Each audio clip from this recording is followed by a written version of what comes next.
a return to the soul, rebuilding from the inside out. It doesn't matter what you believe in, whether you follow a religion, explore multiple philosophies, or live by none at all. There's something we all feel deep within us, a pulse, a presence, something ancient yet personal, a quiet fire that flickers behind our thoughts, that burns even when we forget it's there. The Stoics had a name for it, the soul, not a mystical concept, but the very seat of reason, the essence of who you are, not your reputation, not your mood, not your titles, but your will, your ability to choose, to endure, to act rightly, even when the world pulls you the other way. To the Stoics, the soul wasn't a passive thing to be worshipped. It was active, fueled by discipline, sustained by reason, and strengthened through daily decisions. They believed it was our inner fire, woven into our breath, our thoughts, our actions. This fire isn't fed by comfort. It's not ignited by applause. It grows in struggle. It thrives in silence. It expands every time you choose virtue over ease, clarity over confusion, action over excuses. But how do you return to it? When your energy is drained, when your purpose feels distant, when you've fallen short, lashed out, slipped back into old patterns, how do you reconnect with that part of you that still wants more, even when the noise of life makes you forget why? This isn't just philosophy, it's survival. This isn't a lecture, it's a compass. Let's walk together through Stoic thought, not as a museum, but as a map. Chapter 1, the fire of reason. The Stoics taught that reason, logos, is what makes us human. It is what separates impulse from principle. It is not just the ability to think, but to think clearly, to question, to choose, and to lead ourselves wisely. Your soul, in their eyes, was a rational flame, a living intelligence that required discipline to stay bright. Not just random thinking, but deliberate thinking. Not overthinking, but clear thinking. Your soul is not nourished by chaos. It's fed by clarity, and clarity doesn't come from scrolling endlessly or numbing out. It comes from slowing down and asking the hard questions. If this spoke to you, hit subscribe so you don't miss what's next. And in the comments, write power and soul, not for me, for you. You're not here to be louder. You're here to be clearer. Is what I'm thinking actually true? Is this thought aligned with reality or with my fear? Does this emotion help me live with virtue, or is it a reaction I've mistaken for truth? This is where reason becomes your anchor. When your mind spirals, when the world overwhelms, you don't need more information. You need more stillness, to pause, to observe, to reframe, not just in meditation rooms, but in traffic, in conflict, in ordinary moments. This is how the soul returns to center, through the practice of awareness, through journaling, breathing, reflecting, through the discipline of not reacting until clarity arrives.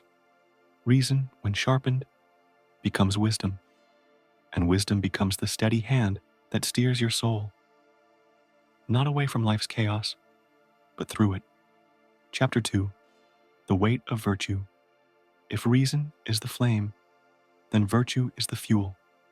Without virtue, your thinking becomes clever but aimless, like a sharp blade with no direction. Virtue gives shape to your strength, courage, temperance, justice, and wisdom, not as ideas to admire, but as disciplines to live by.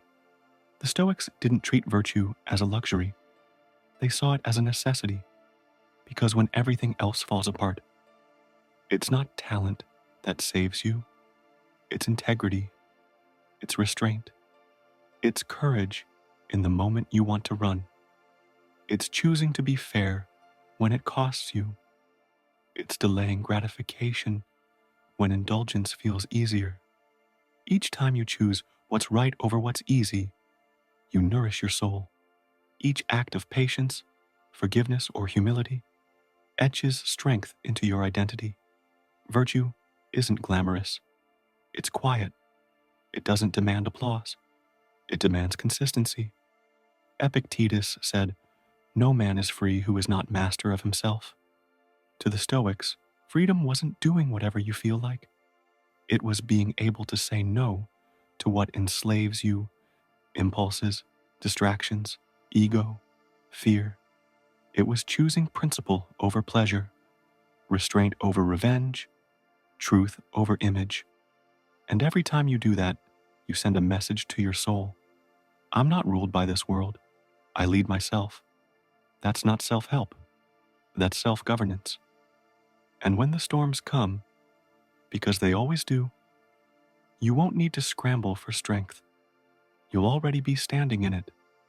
The soul doesn't demand perfection, but it does require effort. It grows not when life is easy, but when you keep choosing to live with clarity, with principle, and with quiet strength, even when no one sees it. That's how you return to yourself. That's how you become unshakable. That's how the fire stays lit, not by chasing the world, but by mastering the self. Chapter 5. Living in Tune, the soul's natural rhythm.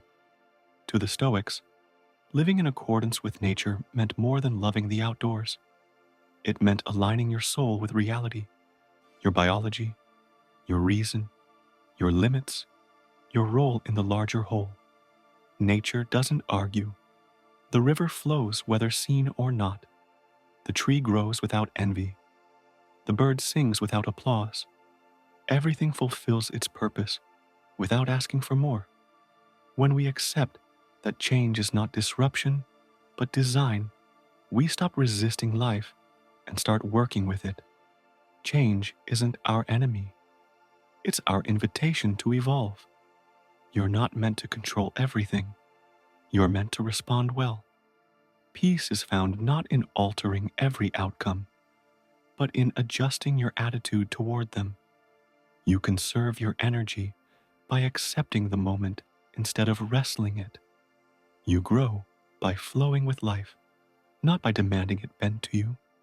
Real strength is not in controlling the storm, but in knowing how to sail through it with clarity, purpose, and grace. Chapter 6. Solitude, the echo of the soul. To live well is to meet life as it is, with open eyes and a steady heart. It is not passive surrender, but active clarity, the courage to see things as they are, and the calm to respond with intention. True strength doesn't resist. It flows. It doesn't snap. It adapts. When we accept change and loss with awareness, the soul stops clinging and starts breathing. We feel lighter, not because life is easy, but because we've stopped carrying what we can't control. This is the quiet strength to bend without breaking, to change without losing yourself, to endure without hardening.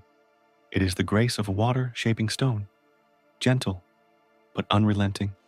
That's the strength of an aligned soul, present, rooted, free.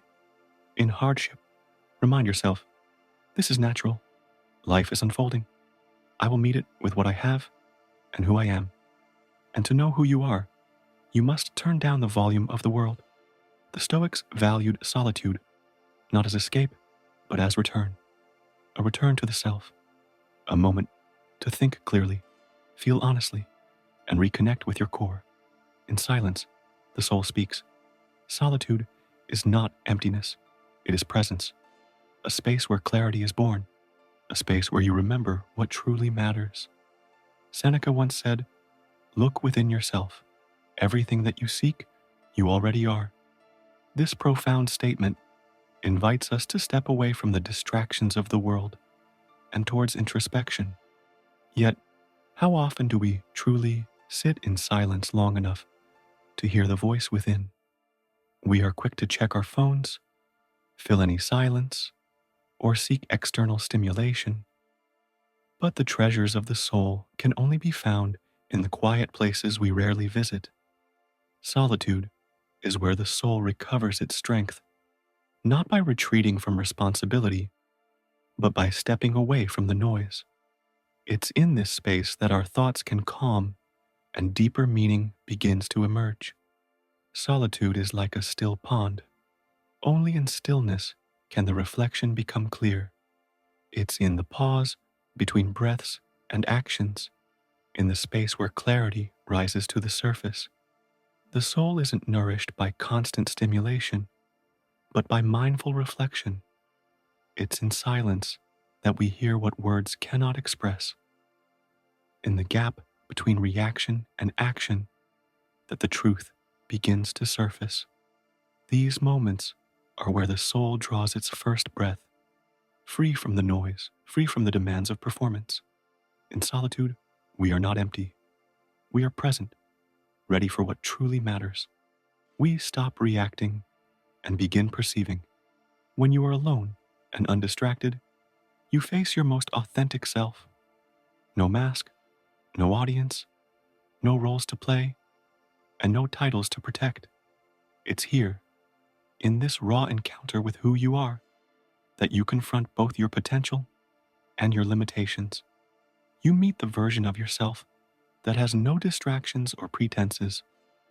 It is here that you ask the hard questions. Who am I becoming?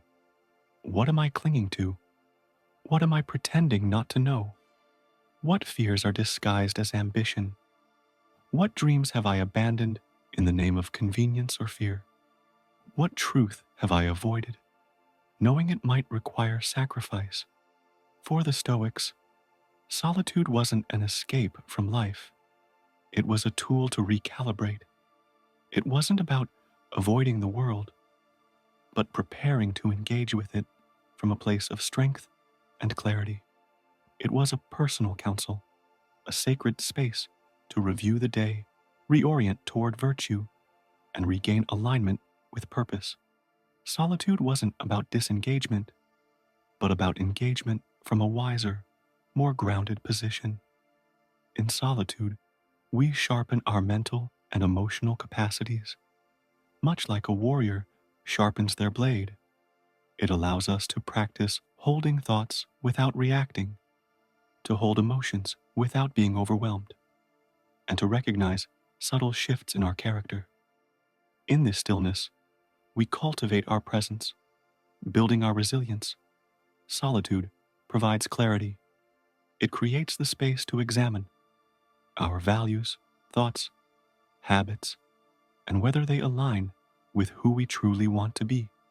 It helps us differentiate between what feels urgent and what is truly important. It pulls us away from distractions and brings us back to what is real. In this quiet space, we can review our thoughts and decisions, recognizing not just what we think, but how we came to think it. Solitude also offers room for reflection and renewal. It clears the clutter in our minds and makes way for insight, honesty, and deep personal growth. It is a private space where the soul speaks if we are still enough to listen. And in that listening, we regain control over our direction, identity, and peace. Designate a quiet time each day, even if just for 10 minutes, where you sit in silence, no screens, no music, just you and your breath. Ask yourself, what am I avoiding? What is my soul trying to tell me? Write down your answers and revisit them often. Chapter 7. Purpose, the soul's guiding light. A soul without purpose is like a river that loses its force when it branches out into many directions. Without a clear sense of purpose, our strength dissipates and our efforts become aimless. The Stoics believed that each of us is born for a reason: to contribute, to serve, to live meaningfully within the greater order of the universe. They understood that our unique nature is no accident, and clarity comes when we live in alignment with it. When you know your purpose, your calling, your role, your work, the soul stands tall, breathing easier and aligning itself with what matters most. Purpose gives meaning to each